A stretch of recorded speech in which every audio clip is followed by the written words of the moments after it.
Good evening and welcome to the Pompey Politics Podcast. I'm Ian Tiny Morris. And I'm Simon Sansbury.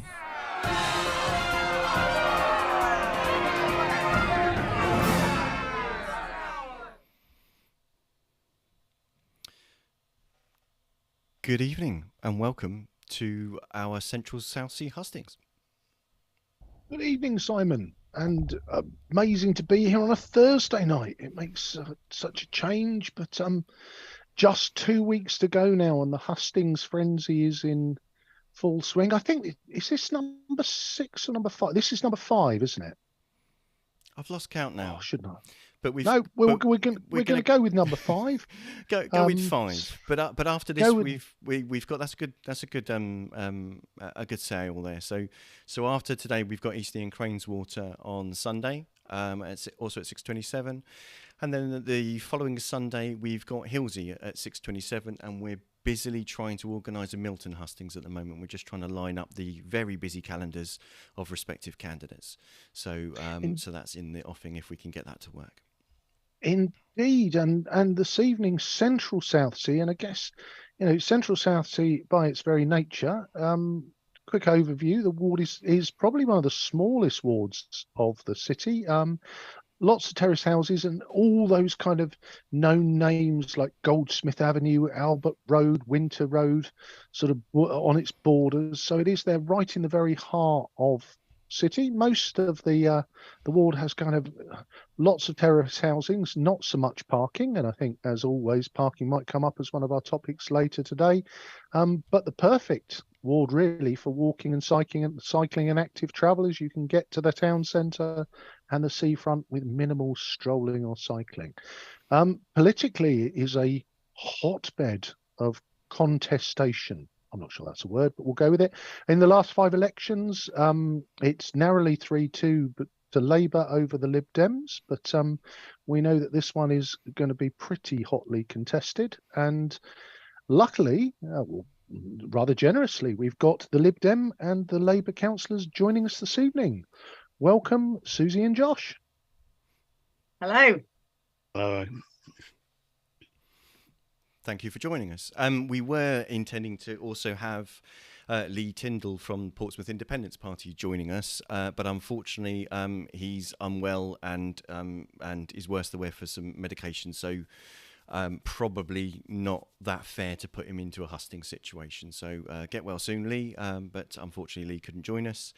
But we do have a submitted written statement from the Conservative candidate so she'll have opening and closing statements that I'll read out on her behalf, because she had a prior commitment that was clashing with the hustings, so she couldn't attend. So, in which case, without further ado, then, Simon, can you grasp the narrative and following our most scientific off-screen activities of coin flipping and choosing? I believe we've got Alicia's statement first, Mm-hmm. We've got Suzy second, and Josh last but by no means least. Unless I have once again lashed up the order. No, you've got it right. You're fine. You are kind of disappearing off to the bottom corner of the camera, but don't worry. We'll manage. We'll remember what you look like. It's fine. Absolutely. So just to clarify, we did a highly scientific coin toss just before we went live, and in that the candidates in the order that they'd actually agreed to come onto the hustings were asked to decide if they won that toss, to decide which position they wanted to be in that order, and that order runs for the opening and closing statements. So that means that Alicia's statement will be first.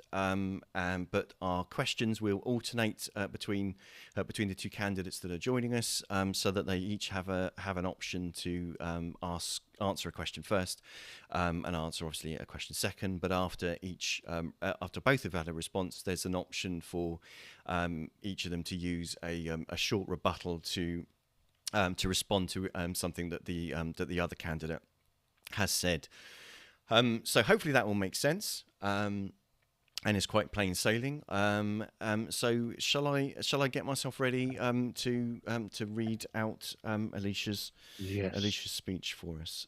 So while I'm just doing that, please do remember, May the 4th is the first local election that you're going to need to have photo ID to vote in person.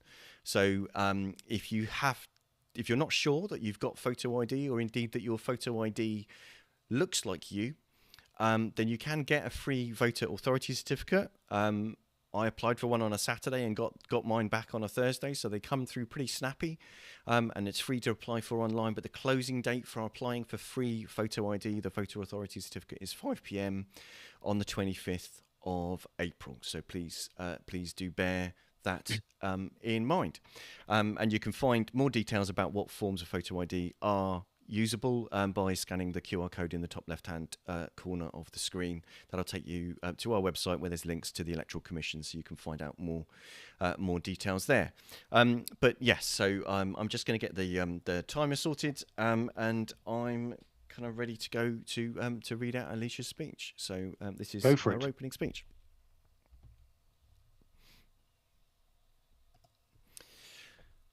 I've lived and worked in various parts of the city through most of my life, including Central Southsea, and I still love its community atmosphere, especially in the south of the city. Portsmouth people are honest and speak their minds, a quality I value highly, even if I don't always get the answers you want.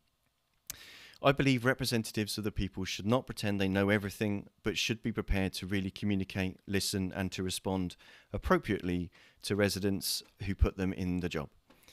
Being elected as a councillor is an important job, responsible for decisions aimed at improving residents' lives and spending millions of pounds of public money. Yes, public, not their own, money that hard-earned council taxes contributed by the men and women who live and work in the city and who have to trust elected councillors to have their best interests at heart. But I worry about the potential for there being a hidden agenda. For example, a low-traffic neighbourhood, such as those controversially being introduced in towns such as Oxford and Canterbury. Are they on the cards for Southsea under a different name?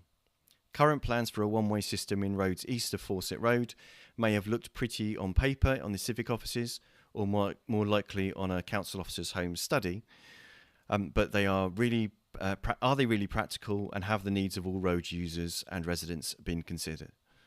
There seems to be a war against the freedom of private car drivers to use their vehicles as they choose. We can't turn the clock back and remove motorised vehicles at the swoop of a pen. There must be compromise to help us live together happily and to travel however we need and wish to do with the minimum disruption to others. My apologies for the stumble there. Thank you, Simon, on behalf of Alicia.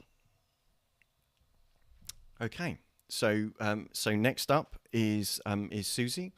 So Suzy, when you're ready. Thank you. I've been a councillor in Central Southsea Ward for the last 8 years. For the last 5 of those, I've been on the cabinet, first of all as the education portfolio person, and then just before the pandemic, I was happily given children's services. And the last 2 years, I've also been deputy leader. I was born and raised in Southsea. I come from many, many generations of a proud Portsmouth family. I look after my 104-year-old grandmother and my mum. And in fact, my nan lived in my ward and brought my mum up a couple of roads away from where I'm sitting now. I became a teacher at the age of 23, and I loved working in challenging East London schools. I got a bit disillusioned with education, the whole philosophy of education and the way schools were going. So after 15 years, I was deputy head teacher of a school, and I left and returned to Portsmouth to take up a lecturing job at the university, mainly doing teacher training and teaching assistant training, but also doing educational theory. But I also came back to be nearer to my family, my football club and the sea. I love being a councillor. It's a role that suits all the things I think I'm best at. I like people. I like listening. I like problem solving. I like getting things done. And I like seeing how small changes fit into a bigger picture. But I also like caring. So not only do I, like a lot of people, care for my family, but I really care about my community and my city. And in my current role, I'm able to demonstrate that on 2 levels. on a ward level, helping people with individual things and improving my local area, and also on my deputy role on the strategy, policy and partnership working. To have the privilege of service as a city councillor is a real honour. Wow, how's that? Couple of seconds there. Right, Joshua, your opening speech, please. Perfect. Are you there? So my name is Joshua Allen. I'm the Labour candidate for Central Southsea.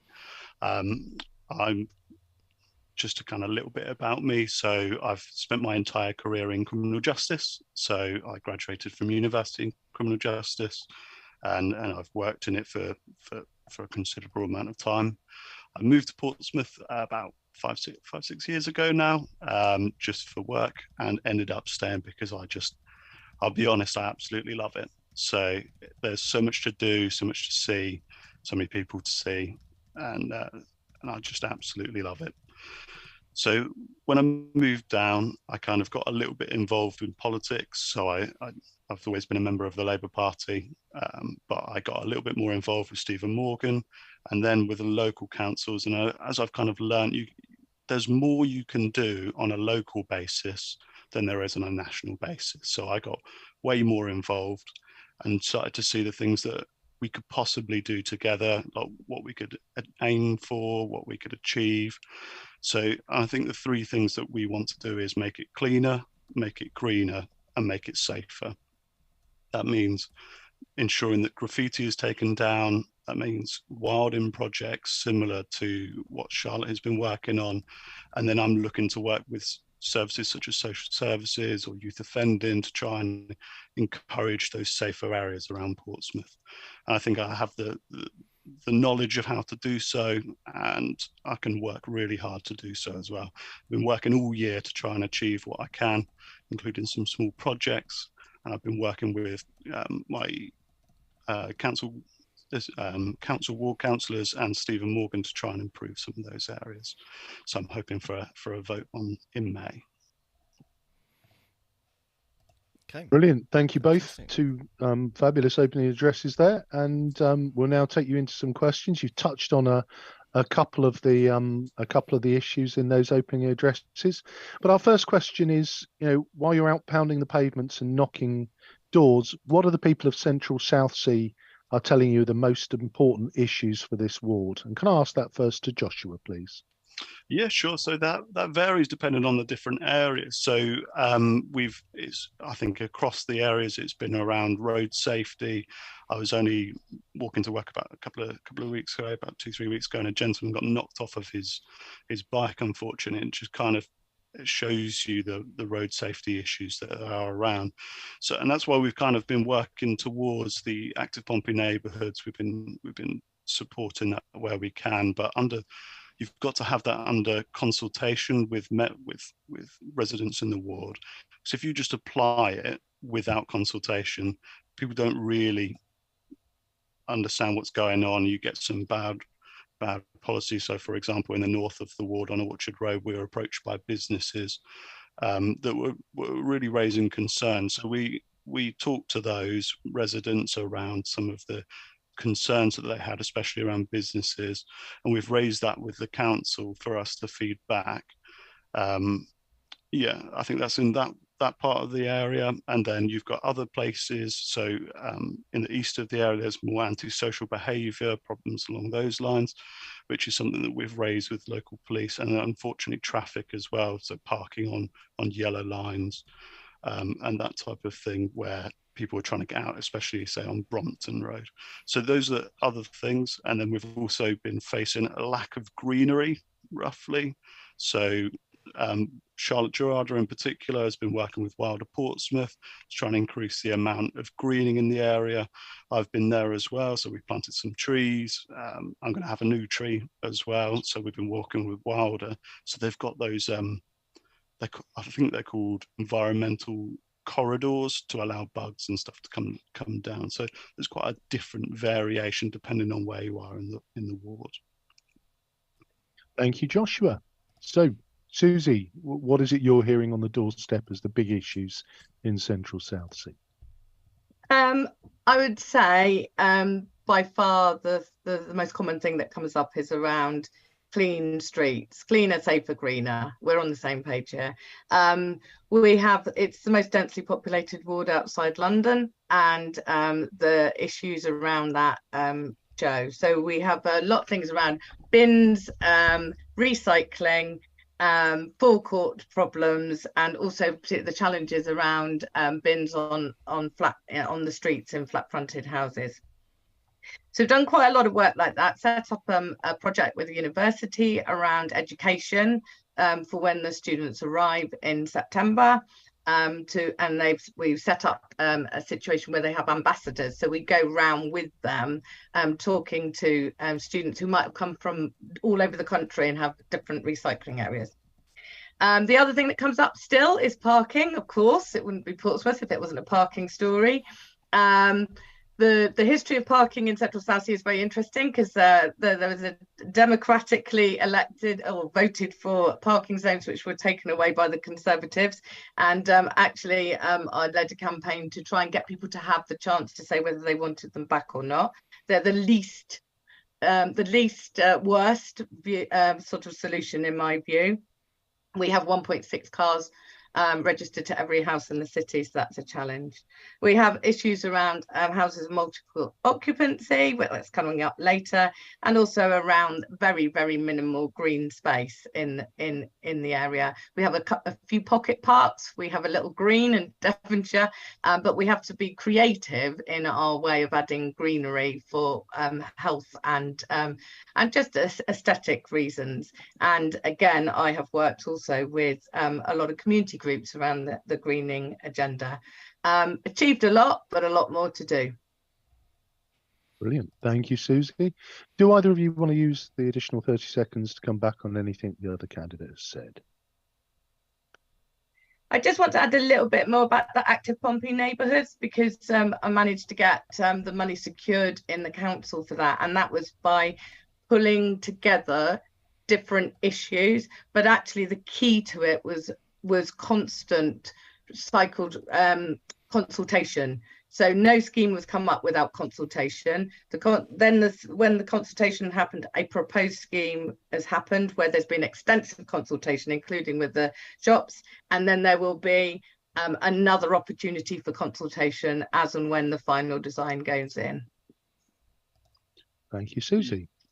Joshua, you want to add something? Yeah, just in terms of, it's not necessarily a rebuttal, but more of an add, and as you said, Suzy, in terms of recycling rates in the city are extremely low. When I was kind of moved to the area, I was shocked that the amount of recycling that was available was quite minimal, not glass on the door, not anything along those lines. So that's something that we'll be pushing for quite hard. Perfect. Thank you both. In which case, I will now pass you on to Simon for question 2. Lovely. Thank you very much, Ian. Okay, so our next question, as we mentioned in the introduction, Albert Road marks the southern edge of the ward. What would you do to see the council? Sorry, what would you see the council do to help local shopping areas like Albert Road survive and thrive? And if I can ask that first to Suzy, please. Yeah, thank you. We love Albert Road, don't we? As the saying goes, and I've seen it go from strength to strength over the years. I mean, obviously went there when I was a child, and now as a much older person, I can see what's changed and what is still the same. And of course, we've got at the heart of it, we've got a theatre as well. I think the first thing is that we do need to acknowledge that we don't own the shops and we don't set the rate. So there's a national challenge here around that, about how much you're in control of your own destiny. But I think that what the council does and can and will continue to do is to look at support and enabling people to thrive in terms of, you know, their businesses, particularly in the current times, which are very challenging. So we have, for example, a high streets officer who's got a really good relationship with the groups that are down in Albert Road. There's Southsea independent traders, and then there's ARTA as well, and that those council officers are almost part of that team. They are there accessible, they are there to help with them, and they work in liaison in terms of with the police if there are challenging issues, but also more proactively around a relationship with the council to deal with challenges. During the pandemic, for example, we were one of the first local authorities to get a business support line going, and obviously we use the mechanisms within the council to give small business grants out, and that's something we're very proud of. We also do things like using some of the levelling up money to do, I know it's the mural is in Hilsey, but in actual fact it was the Corner Collective, which is based in Albert Road, that we were able to work with, the council was able to work with around commissioning that piece of work. And of course the other thing is around shopping local and what we can do as a council to promote that, so that people actually creating the success in their own local community in terms of businesses. Fantastic, thank you. And Josh, same question to you, please. Yeah, so there's lots we can do specifically around Albert Road. We're looking potentially at the possibility of bringing back an Albert Road Day, which would be amazing. So I know that the council organises one in Fratton and Osborne Road. So I think that's something that we should really be bringing to Albert Road, because it's got such a thriving economy, and it's built up of small and medium-sized businesses, which I think are the backbone of our city, really.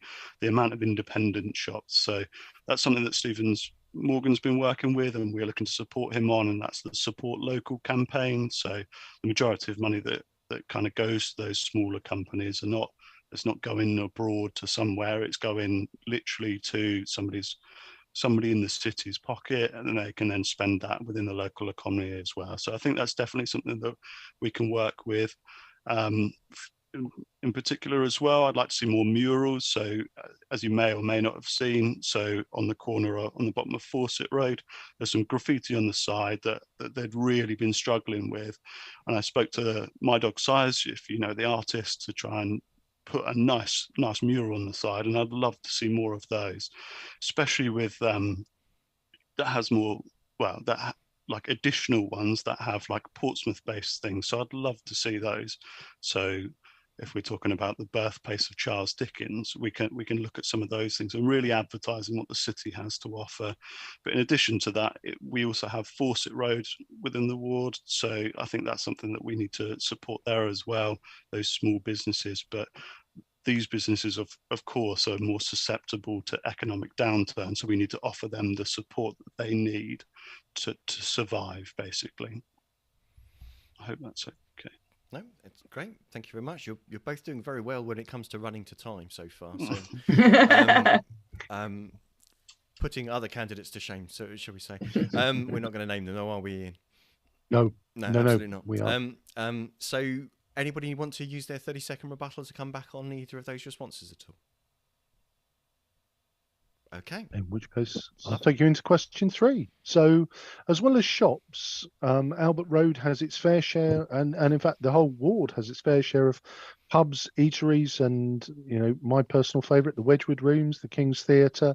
How is it possible to balance a thriving nighttime economy with the needs of the residents to get peace and quiet and sleep? And can I ask that first, please, to Joshua? Yeah, of course. So, as you know, and as we know, there's lots and lots of pubs and live music events in the city in general, as well as in the ward. We've got the Wedgewood Rooms, and it's really a balancing act between these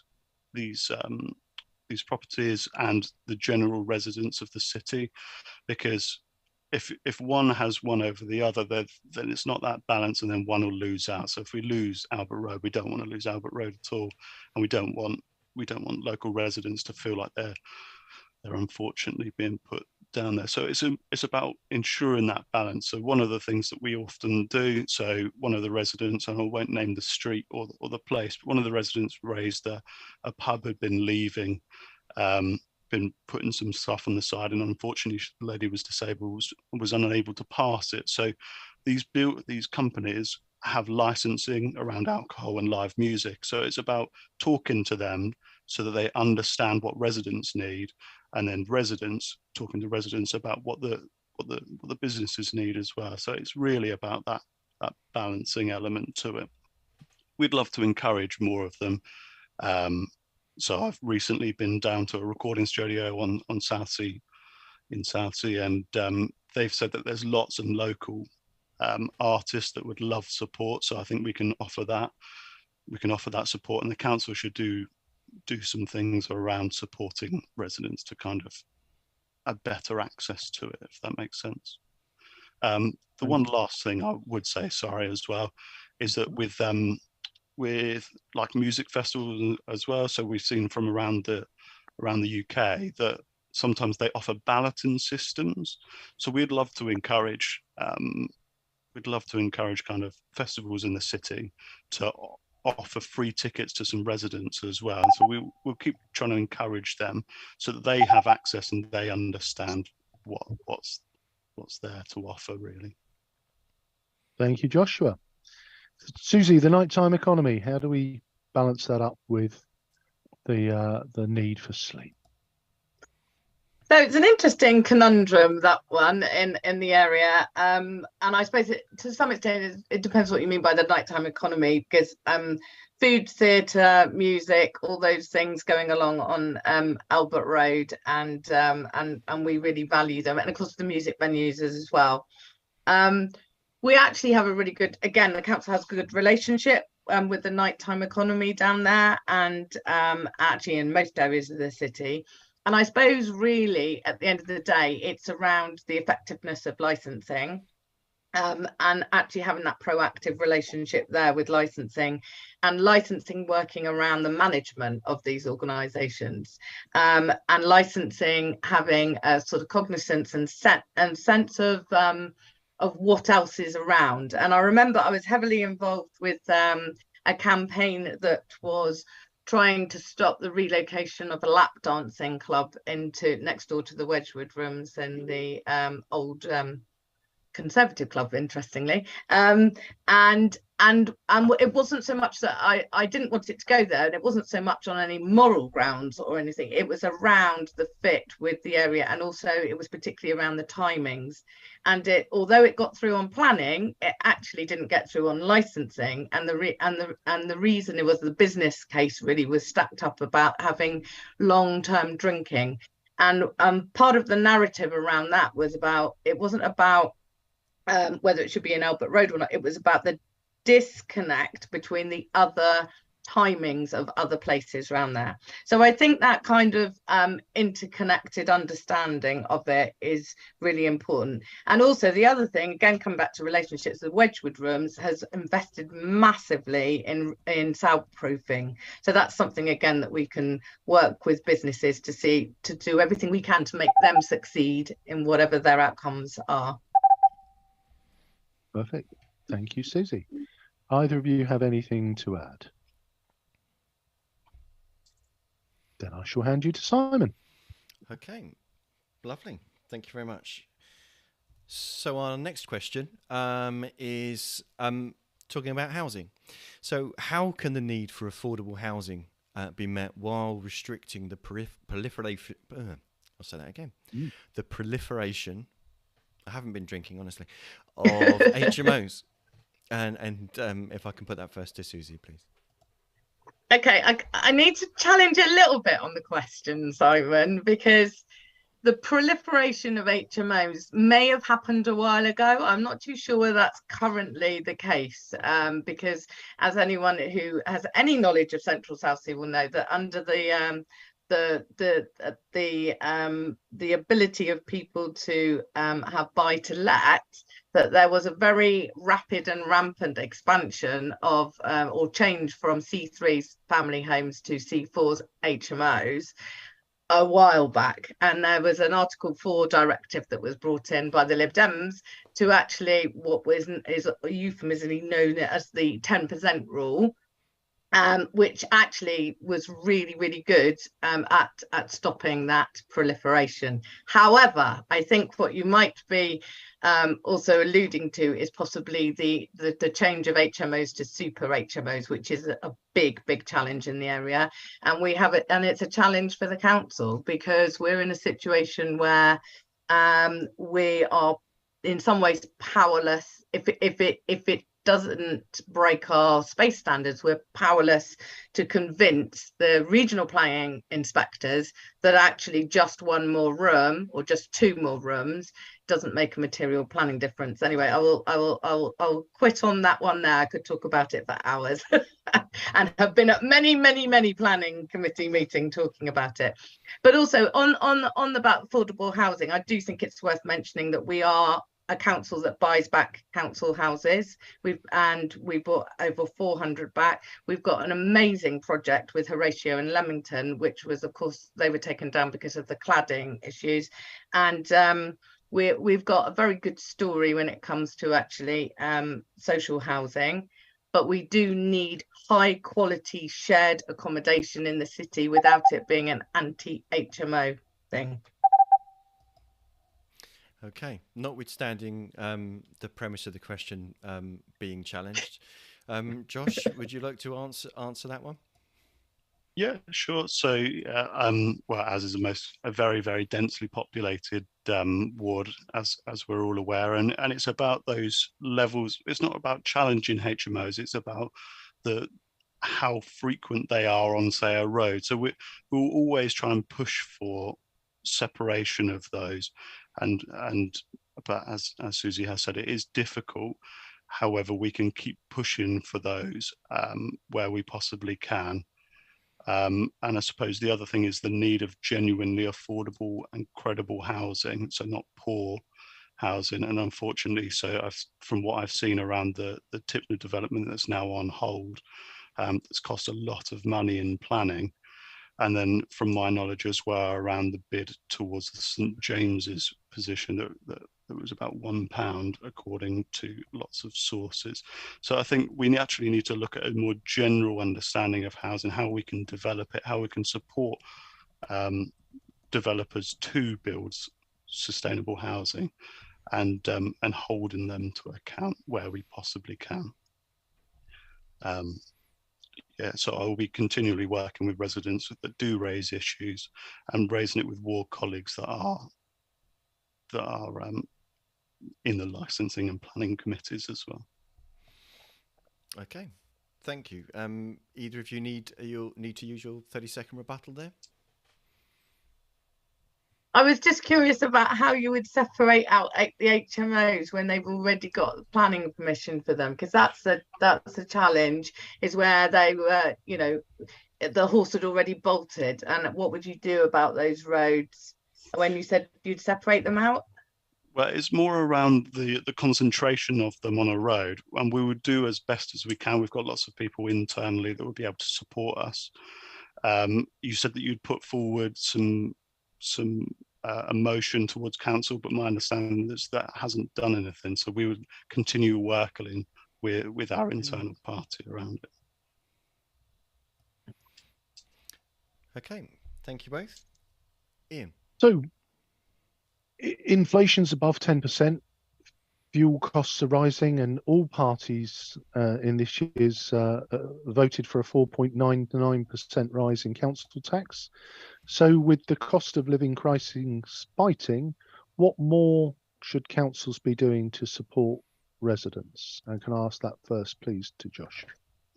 Yeah, sure. So as we know, we're in a cost of living crisis at the moment, and bills are through the roof. And on the doorstep, I've spoken to people, mums that have been working with their young children, and they're genuinely struggling at the moment.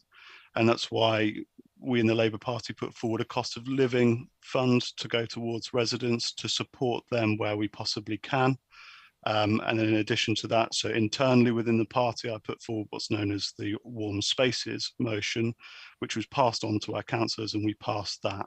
And that's been adopted throughout the city as well, to offer warm spaces towards, we were looking at it towards anybody. I know that in some areas it's just specific people, but we'd like to expand some of those and offer support where we possibly can. It's very difficult. In addition to that, our councillor Yinko has put forward a motion towards supporting families around their school uniforms for that form of support. It's very difficult at the moment, and I think families are really really feeling it. So yeah, we'll continue to do that. We've worked with St Margaret's Church around kind of food pantries, and we'll also and food banks, and we'll keep putting our support towards them and seeing what families need at this really difficult time. Okay, thank you, Josh. Suzy, cost of living crisis, what more should councils be doing?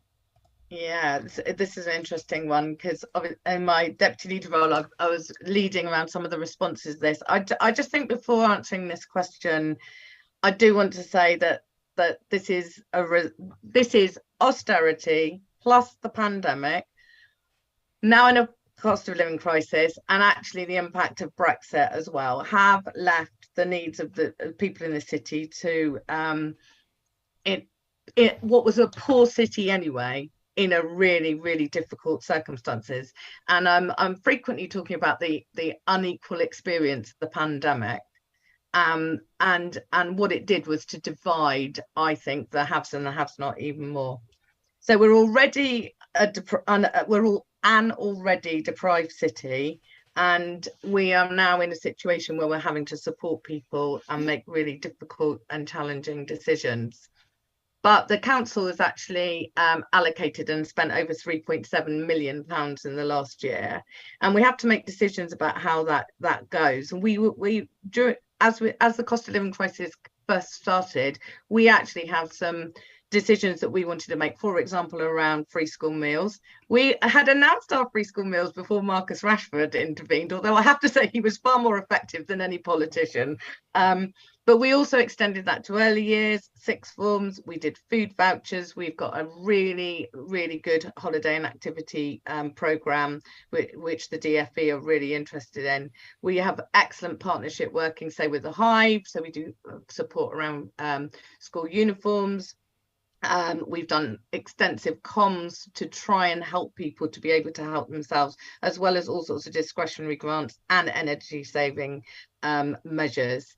It's never enough, but I am actually proud of the response that the council has made to making not enough go as far as possible.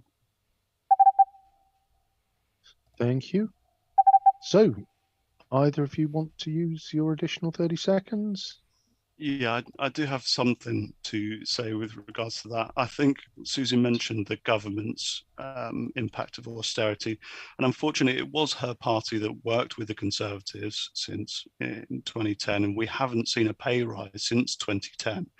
And unfortunately, it's part of her party's getting into bed basically with the Conservatives, and working people haven't had a pay rise in a considerable amount of time. So these kind of cost of living crises were kind of really, like, we're waiting for them really when working people don't have money. Okay, thank you. Suzy, would you like to come back on that? I know it was predictable. I mean, you expect it. But the only thing I would also add is that during that coalition time, of course, the most popular policies around free school meals, which are now being adopted by other parties, were started under that coalition. But I won't rise to the debate on the others. It's very expected. Thank you, Suzy. In which case, Simon, the floor is yours. Okay, so it wouldn't really be much of a conversation about local politics in Portsmouth if we didn't mention parking. So parking is a problem here, like it is in most parts of the city. How can we solve rat run culture and solve parking without car users being pitted against those who are choosing active travel like cyclists? And that first to Suzy, please. Okay, so yeah, parking is a challenge. I've already said a couple of things about it earlier on. That it is a conundrum. I'm just speaking to somebody today who says the parking's bad, and then tells me that she has 3 cars, and in the most polite way. And I did make her laugh. I did say, you're not quite as bluntly, you are the problem. But interesting stats on it, because over 50% of people in Portsmouth don't own a car. And when you actually look at it, the majority of the challenge, i.e. the more than one car registered per property, is actually a very minority of people. However, I always understand their story when we have limitations in terms of the alternatives. So in terms of the how people can get from one school to another, for example, and dropping their kids off, how good are the bus routes, how good are the alternatives. But in theory, we are a flat, small, compact city, and we should be able to change things more easily. But of course, what the change is the people, and it's about relationships and taking people with us and looking at the bigger picture. So the residence parking zones, as I said before, I went through the Central Southsea one, is I think the least worst solution.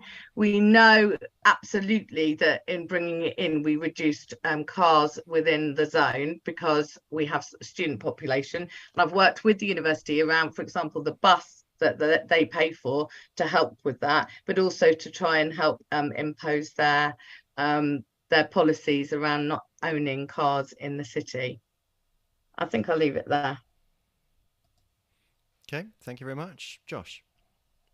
Yeah, as we know, the parking is a problem throughout Portsmouth. I actually ended up I scrapped my car just because of my ability to park and getting home. So I use public transport for the majority of my journeys. It's one of those ones where we're going to have to encourage other people to use other forms of transport around the city. That's why we're supporting people around cycling. We've always been pushing for these bike hire schemes, and I'd like to see more of these car hire schemes as well. So that's something that we'd like to push forwards. With regards to parking, it's always raised as a concern. So several times that there are people that would kind of just leave their car as a chance it. So we're always out and about knocking doors. If there's an issue, we'll talk to traffic enforcement, for example, on Chetwynd Road on the corner of Lawrence Road. There are lots of vans parking. So we spoke to traffic enforcement to see if they could increase their patrols, which we did. And we're thankful for that. And in addition to that, we'll keep working to try and find other forms of transport and about making them more accessible. So when I'm saying more accessible, I mean buses need to be better understood. I'm hoping to work with bus companies, because when you kind of come into the city, you have no idea where they go unless you've lived here for a considerable amount of time. So, or you use Google Maps, but that's one of the two. But if it's easier accessible for people, then they will use it more often, and I'll be thankful for that as well. Okay, thanks, Josh. Anyone need to use their 30-second rebuttal on that question? No, just a little extra piece of information around the buses is that we've got £38 million from our bus strategy improvement plan, which is one of the highest amounts in the south of the country. So let's be optimistic about some of the things that can be done with that. Okay, thank you. Ian? There's something less positive now. Antisocial behaviour, burglary and theft are kind of blighting both the residents and the traders in your ward. What's your solution? Joshua, please. Yeah, sure. So as you've mentioned, antisocial behaviour, burglary and theft, these are all very different crimes. So they all respond, you can respond to those each differently. So at Portsmouth Labour, we're pushing for a safer neighbourhoods fund. But when and if I get elected, I'm looking to work with the local council about preemptive solutions. So when I'm talking about that, if it's antisocial behaviour, you need a multi-agency response. It's no point in sending a police officer to then kind of persecute a young person who's only then going to be released and then commit a further offence. So what it is about offering some of these young people other opportunities. So and it's sometimes referred to as a health-based response. So it's about talking to them, seeing what we can offer them. So rather than kind of committing antisocial behaviour, they have better options rather than just being seen as a problem. we can see if we can support them to try and improve their lives in general. In terms of burglaries and thefts, so I spoke to a member of the wardens kind of around, and I'll be also speaking to the police about what we can do in terms of improving the level of patrols in certain areas, but also offering support where we can to these families that are sometimes kind of victims of them. So it's kind of one of my specialist areas. I've spent a considerable amount of time in criminal justice, so I'm really looking to kind of get in and work with the council and the police to address it from a multi-agency response. I mean, I can go into some of the detail, but we only have about 10 seconds, so I'll leave it there. Thank you, Joshua. Suzy. Well, in a kind of heartening way, Josh and I are on the same page on this. So I think what I would say is that in terms of antisocial behaviour, the council has limited powers, but it definitely has a role to play. And for me, this is my children's hat on and my education hat on, it's a complex issue for society. And I absolutely agree with the sense that it shouldn't just be a punitive response to something. You have to look at the causes of the causes. And in my role, I'm on the yacht board, the youth offending team board, and obviously as part of my responsibility around children and families, the families and the children that tend to come to my attention and have our focus are ones who are struggling and challenging. I think this sense that children, you see some of the language on social media about children being feral or needing to be punished on this kind of attitude of vilifying them, is actually replaces what I think should be the term that's used, which is around vulnerability. We have a big problem in the city with county lines, and when you hear the case studies of some of these young people and their vulnerability around that, it's really quite shocking. So we need to work with the council, needs to work with the police, we need to work with social workers, we need to work with families in order to try and obviously focus on the outcomes of the victims and also the people who are perpetrating in a positive way.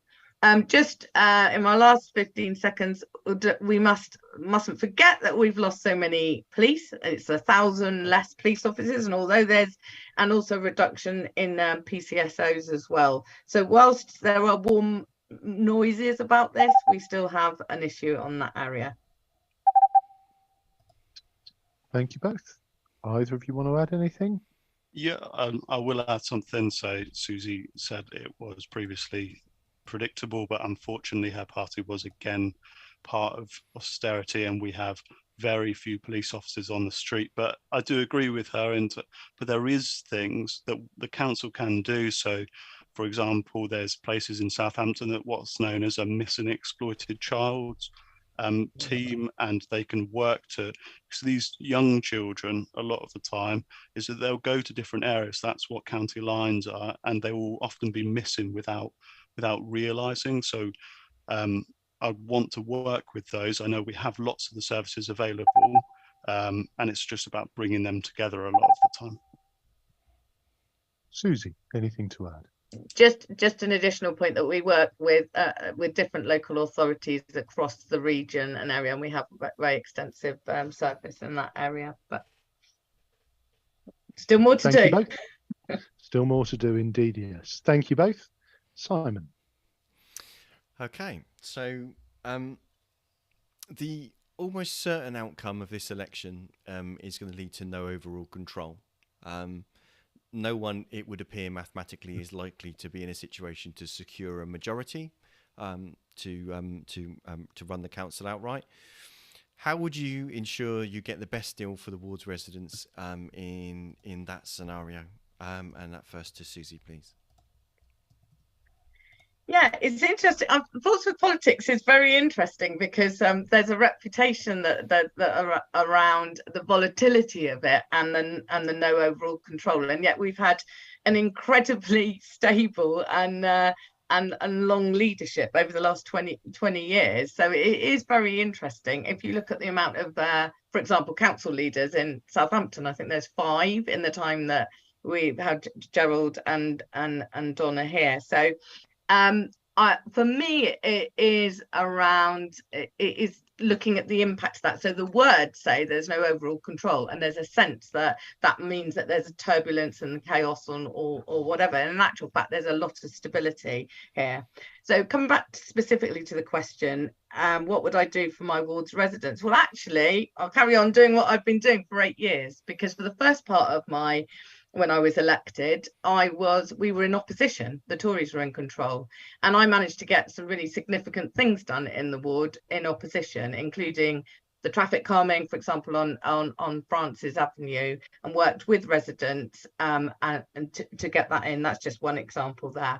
And some other significant work around outside of Cornwall Court around accessibility issues. So you can get things done when you're in opposition. And I would carry on doing that. So yeah, I think they were the main points that I wanted to make. Thank you very much. Josh? Yeah, similar to Suzy, I would indeed question some parts of it, because our party last year had the highest representation of votes. However, as we're understanding, it's likely to be no over control, and we'll work with anybody that we possibly can to try and improve the city. Last year we put the Lib Dems into power, and unfortunately some of their literature seems to just be attacking us despite us supporting them. But in terms of a citywide, I think we need to kind of focus on some of the areas such as Albert Road, such as Commercial Road. We were promised regeneration of that around 20 years ago, and unfortunately it hasn't been seen. In terms of a ward wide, we're the only party that offer a coffee morning every month, and we'll keep doing so just so people can come talk to us. We're always accessible and we can really support them. There's lots we can do on a local basis that they think that an MP would do, when actually it's us. So I've already supported somebody with housing. I'll continue supporting people around. There's been, as I said, that graffiti on the corner, and I worked with an artist to put a mural up, and I'll continue doing so, and I'll continue working with Charlotte to again make the city and the ward greener, cleaner and safer. Thank you, Josh. Either of you want to make use of your 30-second rebuttal to come back on what the other had said? I think mine's more a comment that when you actually went, the budget process is an interesting one, because this year, of course, we united over the budget, but also that 96% of the budget is pretty much agreed on. There's a very small fraction of the budget which is used in a more contentious way, and that's where the politics comes in. But actually, that's back to that stability. We are lucky in Portsmouth, because actually, whatever the parties are, we tend to support. I think we're united around serving people in the city as best we can. Thank you. Josh, anything you wanted to come back on that? I suppose it's more we kind of just look at a general sense. Like, I think unfortunately we've seen a council budget that's kind of been cut quite dearly, but then there's still focus on some of another regeneration of Castle Road, and then Gerald has kind of pushed us and tried to bully us a little bit, but we'll keep working regardless, and we'll try and make the city as amazing as it is. Okay, thank you. That leads us to our final question, and always a difficult question for any politician or political candidate to focus on just one thing. I'm going to ask you to try. So if you are successful in this election and you're looking back at the end of the term, what is the thing that you would like to have changed most? And can I ask that first to Joshua, please? Oh, that's a slight change on the question. So yeah, so if it was one thing, I'm looking if I could get when I get elected, I'm looking to work with the council specifically around criminal justice issues and supporting young people. In addition to that, I can offer support with them to achieve some of their dreams around making the city better and offering them support around, say, access to art or access to music, and really supporting them that way. I'm not here to try and I'm just here to work with people around improving the city as a whole. And I think criminal justice and the social areas, and in particular youth offending, is something that I'd want to work with. Brilliant. Thank you, Joshua. Same question, please, to Suzy. Yeah, I had like a list of 15 things that I've got in the pipeline, but I think if I had to pick one, and look in a couple of years, or at the end of my next term, I'd want to have improved recycling for the residents in Central Southsea, and the ambition to within that time is to have glass and plastic recycling curbside. And I think there's going to be some interesting times around how rubbish collection rolls out, changes of bins, changes of sizes of bins as we have the ability to recycle more things, but also to take that opportunity to then look at the street scene and the cleanliness stuff that I raised at the beginning. Perfect. Thank you, Suzy, and thank you both to sticking to that. Anybody want to come back on anything? In which case, that leads us now on to that's the end of our questions. It will lead us on to closing addresses, just while Simon gets Alicia's closing address together. We'll just remind people there's a little QR code in the top of the screen. If you scan that, it will tell you all you need to know about voter ID. And as we've said before, the worst vote that you can possibly happen on May the 4th is the vote that is not cast. So please, whoever you have chosen as your elected candidate, make sure you get out on May the 4th and put that X in the box. Simon, are you poised? Like a coiled zebra. Marvellous. Then the floor is yours. Excellent. Okay. So, so I've just marked the timer up. This is the closing speech for Alicia Denny. Integrity, transparency, and efficient use of resources should be key to all decisions made in the council chamber, but I fear this is not always the case. There often seem to be other things going on behind the scenes, with opposition councillors as well as affected residents kept in the dark about the potential end result of initiatives. Perhaps the chaos in the planning department is a symptom of this. Having previously served on the City Council, I feel I have unfinished business in that I want to continue to contribute my experience, skills and personality to improve my home city and the lives of its fantastic community-minded residents who deserve a better administration. I regularly volunteer with the food bank in Summers Road, and sad though it is to know there is much poverty and hardship in Portsmouth, it's heartwarming to see the regular selfless generosity of people who donate to others less fortunate than themselves. The homes and businesses of Central Southsea are at the heart of the city, and its residents deserve the best schools, health services and community provision. I can be a strong voice to champion the needs and wishes of all residents. And that concludes Alicia Denny's closing speech. And so next would be Suzy, please. Thank you. Thanks for the opportunity to reflect on why I do this. Sometimes people ask us that, and I think I first stood. I'm never a career politician, but I first stood. I was persuaded to stand, and actually the reason I did it is because I wanted to make a difference in my community. I was already embedded in my community, and I wanted a chance to have more influence on it. I also wanted to make a difference to the culture of politics. It was very combative when I first got involved in Portsmouth politics. And I think as a female councillor, along with other female councillors, I do think there has been a shift in the culture there from all parties.